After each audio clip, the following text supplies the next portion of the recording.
Powerful collaborations, cutting-edge science, and curious minds coming together for a glimpse of the future. Stay tuned as we look at the latest updates on some of the most promising technology projects. Hello and welcome. I'm your host, Peter Ballant from Technicon, and today we look at the EPIC project for the first time. Like many other current technology projects, EPIC is here to ensure that the things that work great now will also work great in the future. In the case of EPIC, the focus is on error correction in data transfer. When we reach beyond 5G data communication speeds, the forward error correction codes, or FEC, that we use today will no longer work. This would cause unacceptable data loss and slowdowns. EPIC is a research project to examine standardization for future communication systems utilizing super-fast transfer rates. Today we welcome three guests, all working at IMT Atlantique in Brest, France, and all partners in the EPIC project. We welcome Catherine Douillat, who is a professor in the electronics department. She's devoted a good part of her research interests to forward error correction codes. She's also in charge of the interaction between algorithms and silicon, or IAS, research team. We also speak with Stefan Weithofer. He is an associate professor with the electronics department at IMT Atlantique since September of last year. His research focus is centered around the joint considerations of algorithms and hardware implementation targeting area and efficient ASIC solutions for baseband signal processing. And finally, we welcome Charbel Abdelnour. He is an associate professor at IMT Atlantique since 2011, and he's been working on EPIC since the project kicked off in 2017. Because of the coronavirus situation, we reached everyone remotely from their home offices. Let's jump into EPIC, Catherine, and tell us what category this project falls into. Is it communications? Yes, the target application of EPIC is to be able to provide reliable communications at super fast transfer rates. And EPIC is a research project which is at the meeting point of basic research on one side and standardization for future communication systems on the other side. Okay, I've noticed on the web page that you often refer to beyond 5G speeds. I'm assuming this is the super fast speeds that you're talking about, correct? Yes, but beyond 5G is more than this. Beyond 5G refers to 5G. 5G is the fifth generation of mobile communication systems. G stands for generation. So this 5G started to be standardized in May 2018 and should be finalized by the end of this year, 2020.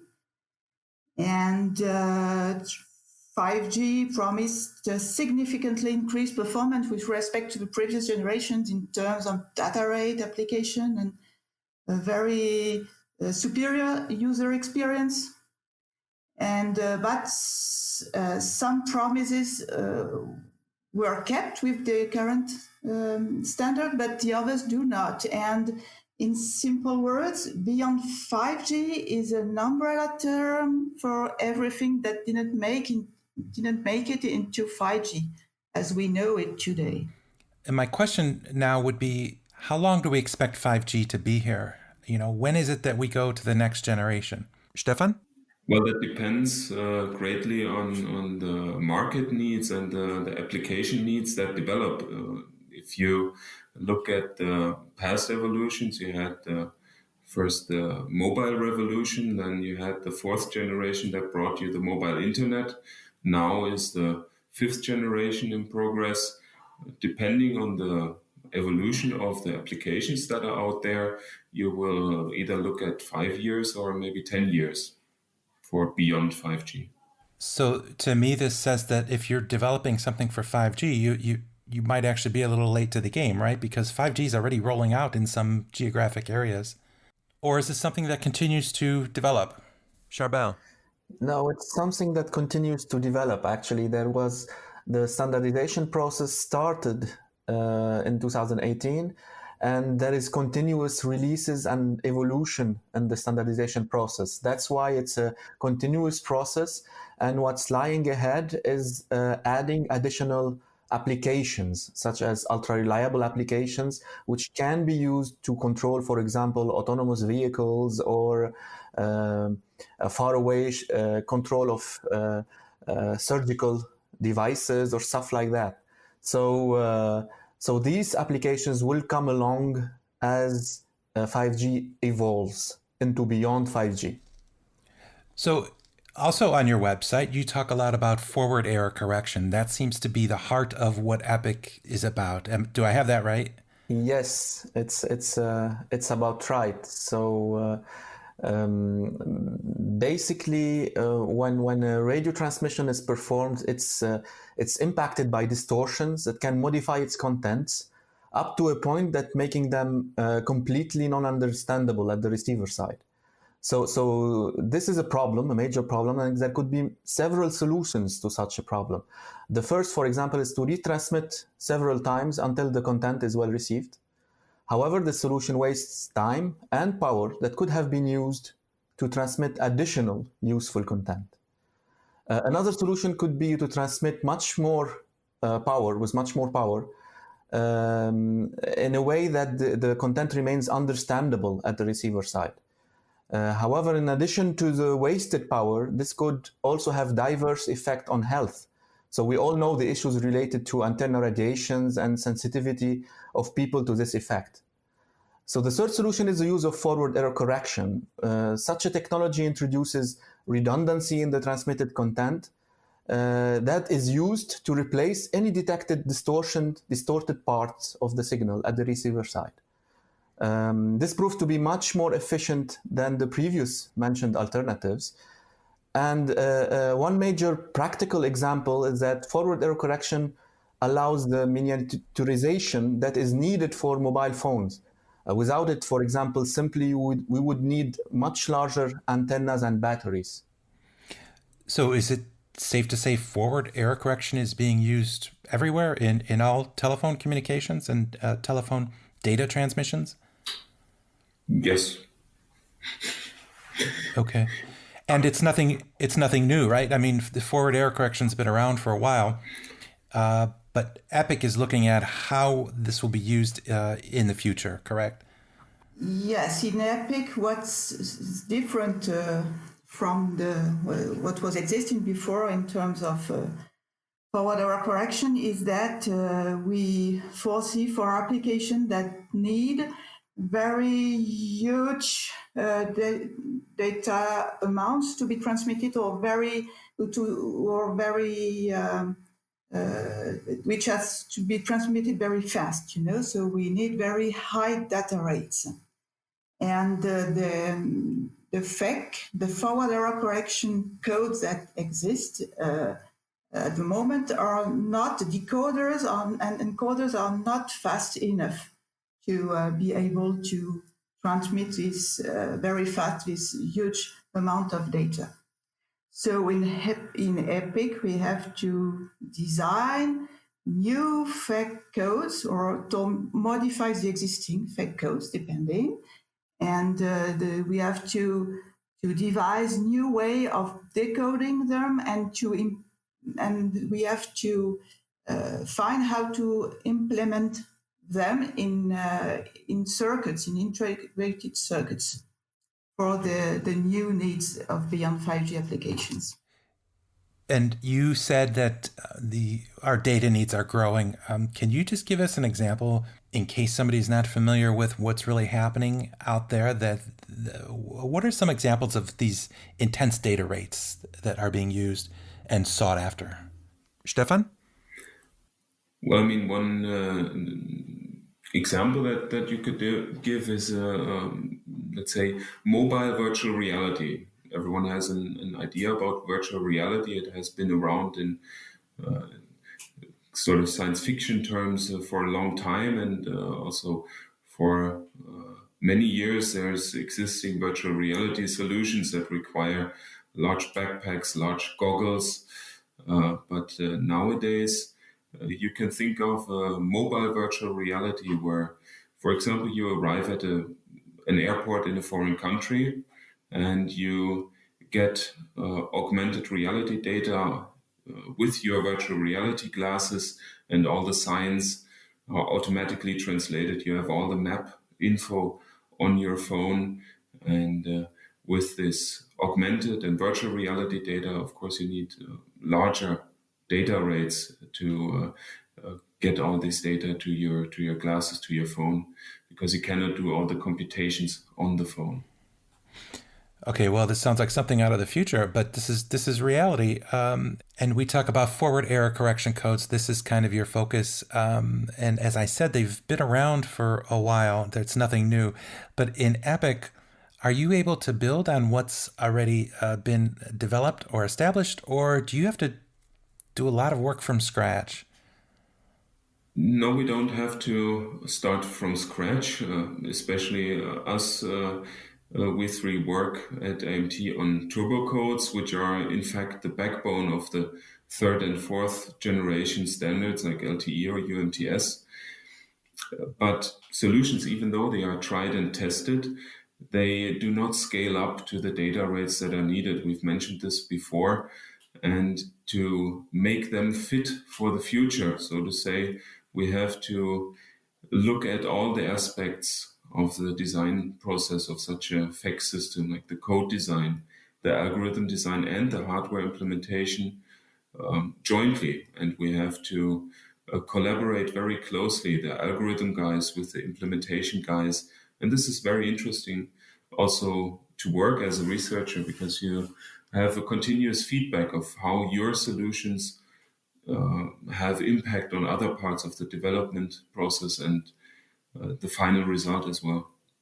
The Epic team is a consortium. It's a project consortium working towards a goal of adapting a system for the future, communications error correction system.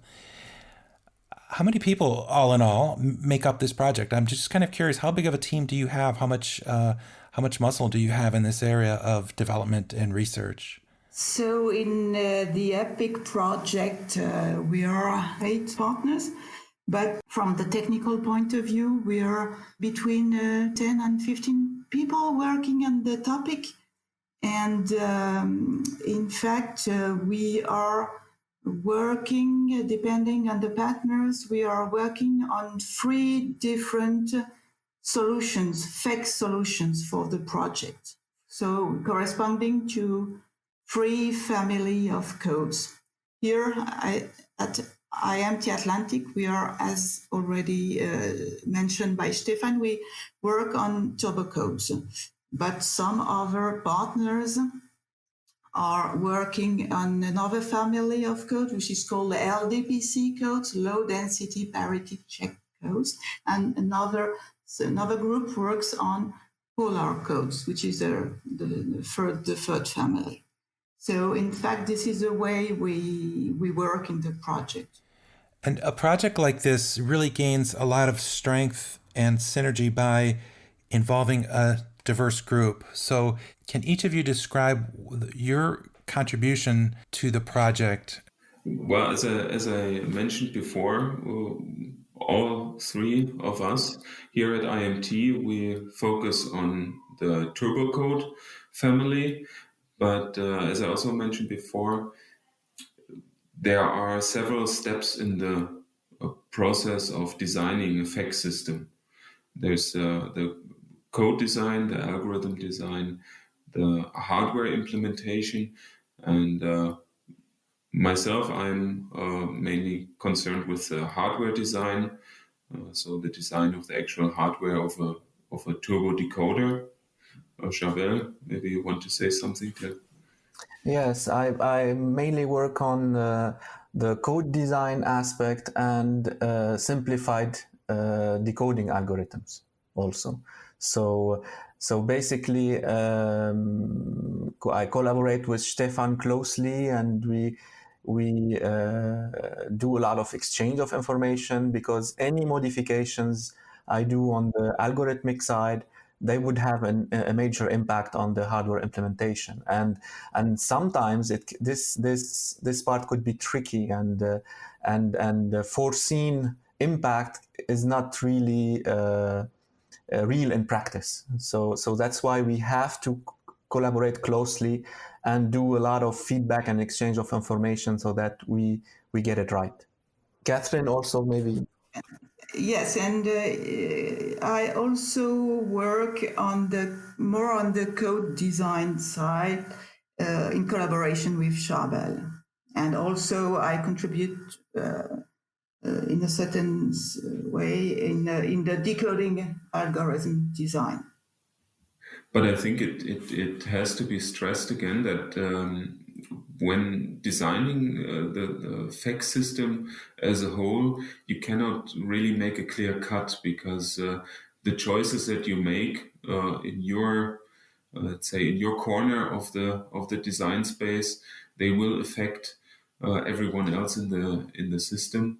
If Charbel and myself discuss a simplified decoding algorithm that might require changes to the code design and the other way around. So there's not a clear cut, so to say. Yeah, yes, and this is a continuous process with regular feedback from implementation results or decoding algorithm results, also up to the code designs. Sometimes we have to modify the code design to make the decoder more easy to be implemented, for example. So nobody's operating in a silo. I mean, this is you're all working very closely together for the common goal here. Nobody's working alone. Nobody's working in a bubble. No, that's not possible. No, exactly.